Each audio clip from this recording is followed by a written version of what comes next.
Right, hi everybody, welcome to the things I do. For those of you who haven't seen part 1 to this video, allow me to tell you a little bit about what's going on here. So back in April of this year, I purchased a Samsung UE65KS8000TXXU TV from a local and reputable superstore. I paid, I think, £1,800 at the time for the TV. So that's 4 months ago, 5 months ago.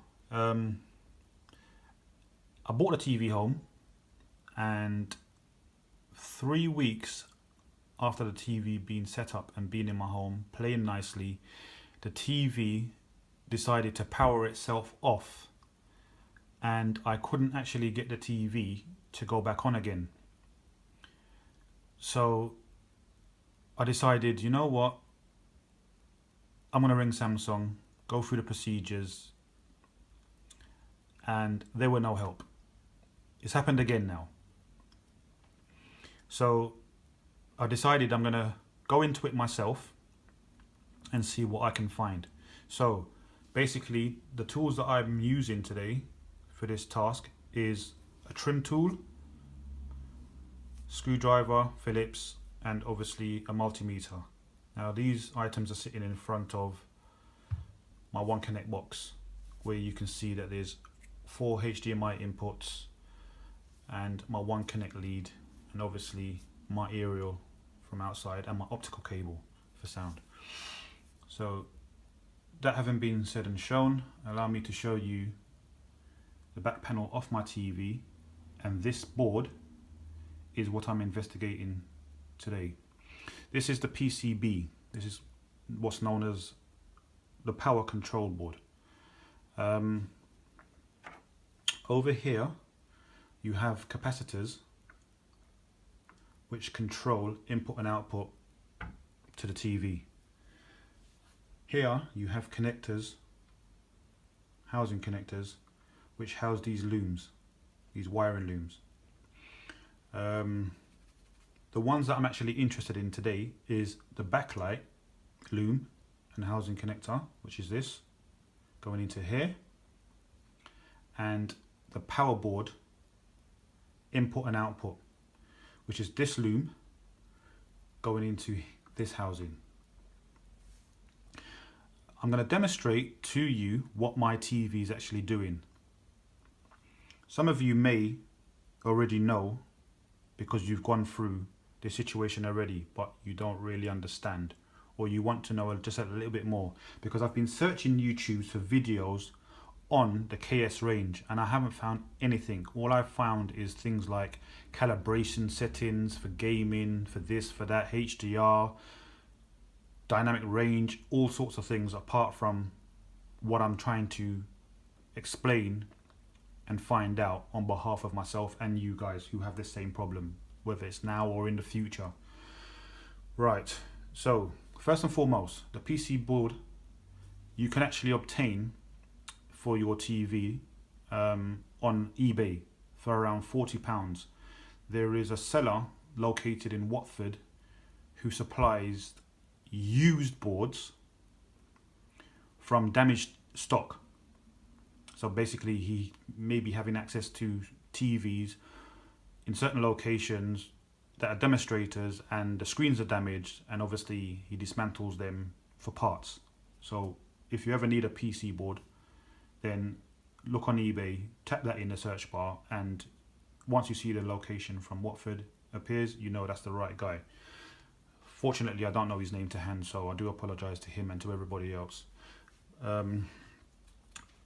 Ongoing with this task now, I'd like to show you a quick example of what I'm going through. So if I start to put things back in its place, then you can get a rough idea of what it is that's going on. So one day, last week Thursday, my TV was on. I was watching Netflix, I believe. I think I was watching New Blood, and all of a sudden I paused the TV you know, to go and get some snacks, whatever, toilet break, come back, set myself up again. And within that time of me doing that, the TV went blank. The screen just went black. The LED indicator was going off and on intermittently. I used the remote. I done the 30-second reset. I withdrew the power socket. I took out the one connector cable.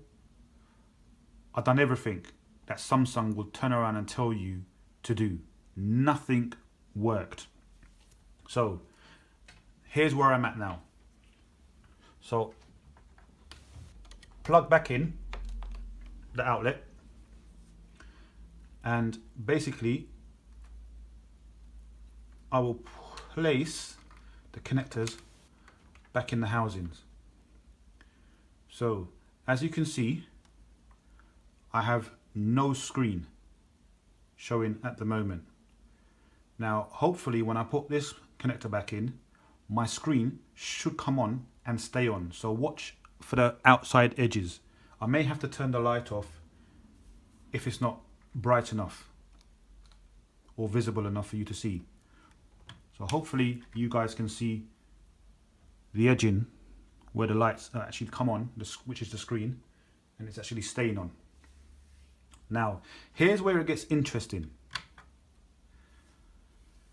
When I plug this harness lead back into the connector block, look what happens.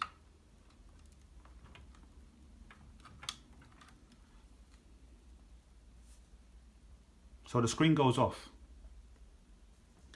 Now, over here, you'll see the LED light. I may have to turn the light off just so that you can see, just for a few moments.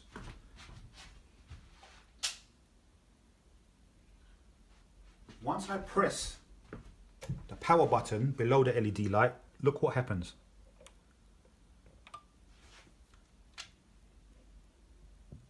It starts flashing.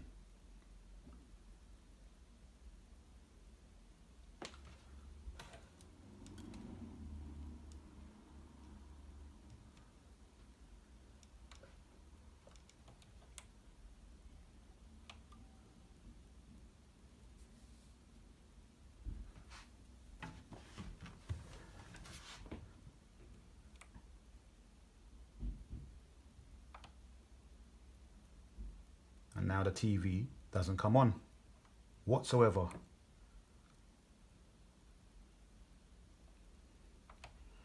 Whether you press the remote or you do it manually by hand, the TV decides that it doesn't want to come on.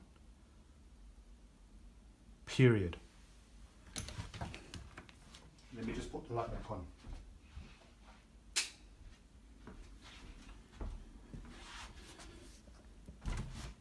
So that's basically what's going on with my TV. It powers off, but it doesn't come back on.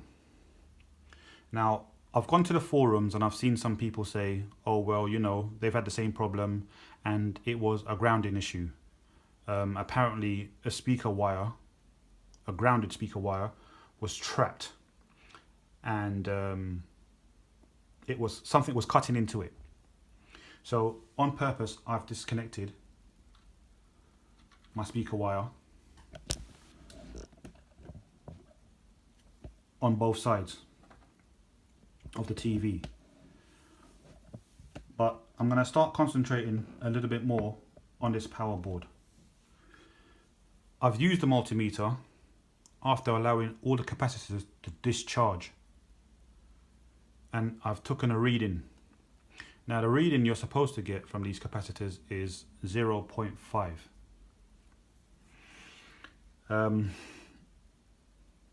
You'll know if you've got a good capacitor or if you've got a bad one.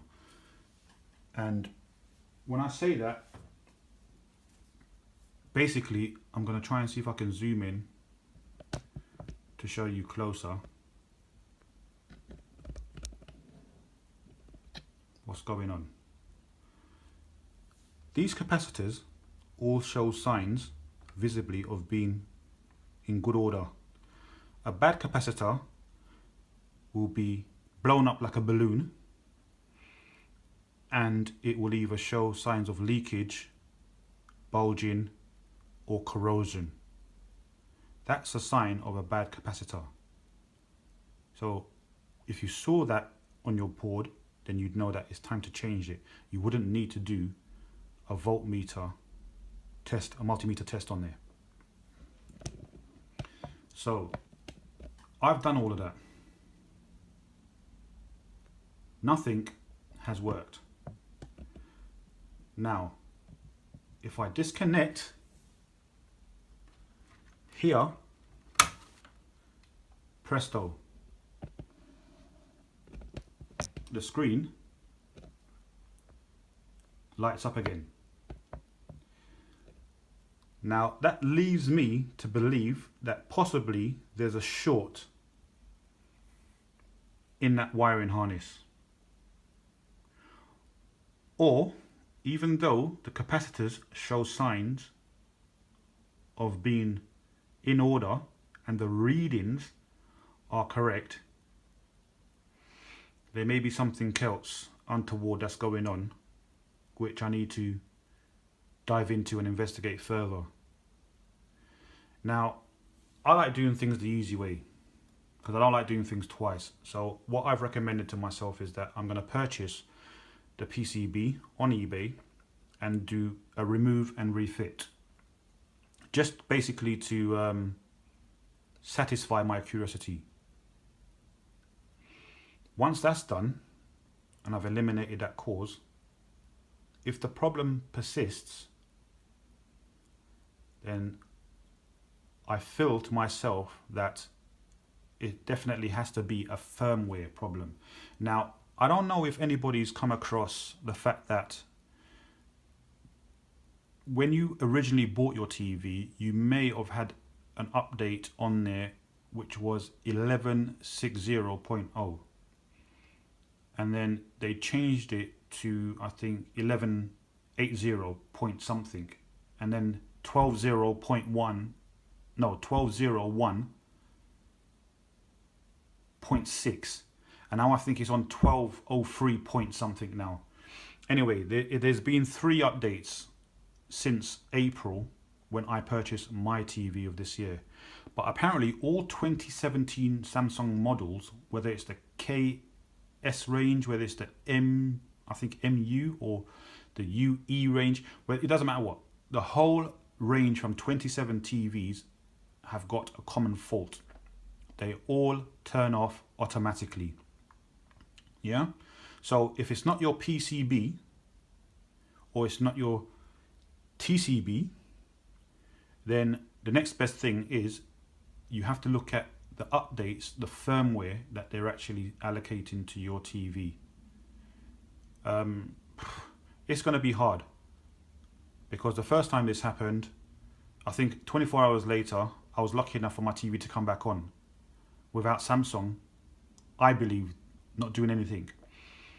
But yet still, I'm going to give you guys a tip. If this ever happens to you, or this has happened to you already, please, please, please remember, go into your menu and turn off auto update.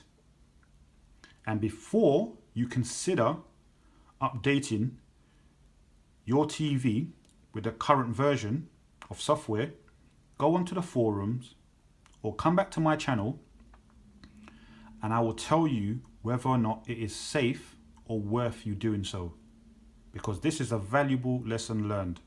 Now, it doesn't matter for the fact that I've spent 1,800 quid, 500 quid, 1,000 quid. The fact of the matter is you've taken your money and you've spent it on a product which you believe was fit for purpose at the time of purchase.